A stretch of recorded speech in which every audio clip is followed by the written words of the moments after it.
السلام علیکم ناظرین، تحریک انصاف کے رہنما اب کچھ اعتماد میں نظر آ رہے ہیں۔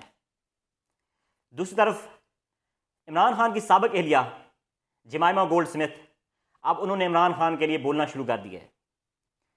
ناظرین، آزاد کشمیر کے لوگوں کے لیے آگے مشکلات نظر آ رہی ہیں، اس پہ ہم بات کریں گے۔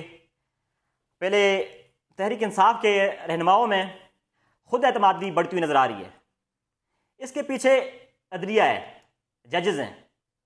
اب عدلیہ وہ سٹریس، وہ دباؤ قبول نہیں کرے گی۔ عدالتیں ایک ڈائریکشن پہ جا رہی ہیں۔ یہ جب 6 ججز نے، اسلام آباد ہائی کورٹ کے 6 ججز نے سپریم کورٹ کے چیف جسٹس کو خط لکھا تھا، یہ جہاد تب شروع ہوا تھا۔ اس جہاد میں سب سے بڑی رکاوٹ سابق چیف جسٹس فائز عیسیٰ تھے۔ اب وہ چلے گئے ہیں۔ اب عدالتیں اپنا اعتماد عوام میں بحال کرنے کی طرف جا رہے ہیں۔ اب وہ غیر قانونی گرفتاریاں، وہ ظلم اور جبر وہ نہیں ہوگا۔ جیسا کہ آپ دیکھ رہے ہیں، اب لوگوں کو رہائی مل رہی ہے، تو اس سے تحریک انصاف کے رہنماؤں میں اعتماد بڑھ رہا ہے۔ اب اس کی خاطر اب انہوں نے اپنے ایک راستے کا تعین کیا ہے۔ جس طرح آج آپ نے کچھ دیر پہلے علی مین گنڈا پور نے اڈیالہ جیل کے باہر میڈیا سے بات کی ہے۔ انہوں نے کہا ہے کہ اب ہم عمران خان کی رہائی کے لیے نہیں بلکہ اس ناجائز حکومت کے خاتمے کے لیے نکلیں گے۔ 8 نومبر کا انہوں نے وہ ڈیٹ دی تھی پشاور کے جلسے کی۔ ابھی وہ جلسہ 9 نومبر کو سوابی میں ہوگا، سوابی انٹرچینج پہ۔ انہوں نے کہا کہ اجتماع ہم کریں گے، اس اجتماع سے ہم اگلے لائحہ عمل کا فیصلہ کریں گے۔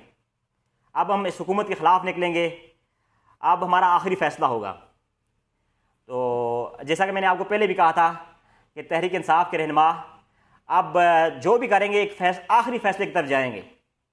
اب یہ انہوں نے حکومت کو پریشرائز کرنے کی کوشش کر رہے ہیں تاکہ اب یہ سامنے نہ ہو کہ عمران خان کے رہائی کے لیے، بلکہ ہم اس حکومت کو اس کے خاتمے کے لیے ہم اب نکل رہے ہیں۔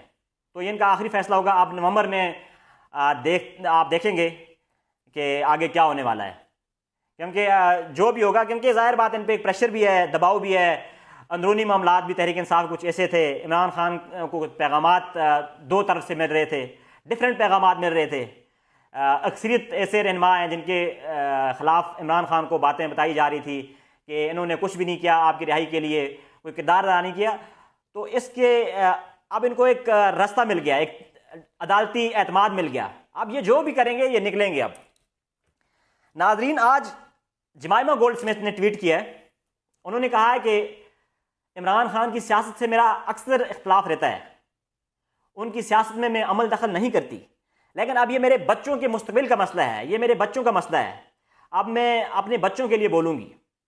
انہوں نے کہا ہے کہ پہلے پاکستان مسلم لیگ نون نے ایک دباؤ کریٹ کیا، پریشر کریٹ کیا، کسی کو بولنے نہیں دیا، لیکن اب میں بولوں گی، یہ میرے بچوں کا مسئلہ ہے۔ انہوں نے کہا یہ انسانیت کا مسئلہ ہے، یہ عالمی قوانین کی خلاف ورزی ہے۔ انہوں نے کہا کہ میں دنیا سے اپیل کرتی ہوں کہ میری مدد کی جائے۔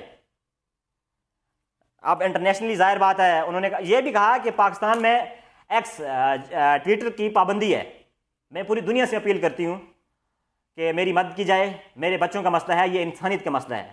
اب اس کا بھی اچھا امپیکٹ پڑے گا دونوں طرف سے، پاکستان تحریک انصاف کی طرف سے اور انٹرنیشنل میڈیا، اور جو اوورسیز پاکستانی ہیں وہ بھی ایکشن میں نظر آ رہے ہیں۔ کچھ تحریک انصاف کے رہنما جو ملک سے باہر ہیں وہ بھی اپنی طرف سے ایک پریشر کریٹ کر رہے ہیں۔ تو اس طرح اب لگ رہا ہے کہ یہ پاکستان کے اداروں پہ، اس حکومت پہ ایک پریشر کریٹ ہوتا نظر آ رہا ہے۔ ناظرین، جیسا کہ میں نے آپ کو بات کی ہے، آزاد کشمیر کے لوگوں کے لیے مشکلات نظر آ رہی ہے۔ وہ اس بنیاد پہ ہے کہ ایک بڑا منصوبہ، نیلم جیلم ہاڈل پروجیکٹ، سستی بجلی کا منصوبہ تھا،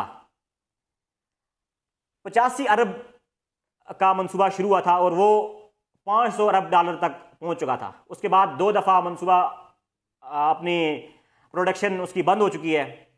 ابھی پھر نیلم جیلم کی پروجیکشن بند ہے۔ شہباز شریف نے کمیٹی قائم کی ہے، نومبر میں اس کمیٹی نے رپورٹ پیش کرنی ہے۔ تو بظاہر یوں لگ رہا ہے کہ یہ منصوبہ ناکام ہوتا ہوا نظر آ رہا ہے۔ جس طرح کہ آزاد کشمیر کے عوام کو ظاہر بات ہے آزاد کشمیر 2-3 ایسے ہائیڈل منصوبے ہیں جس کی بنیاد پہ آزاد کشمیر کے لوگوں کو ریلیف دیا گیا تھا. 300 روپے یونٹ دیا گیا, ایک پروٹیسٹ ہوا تھا اس کے بعد.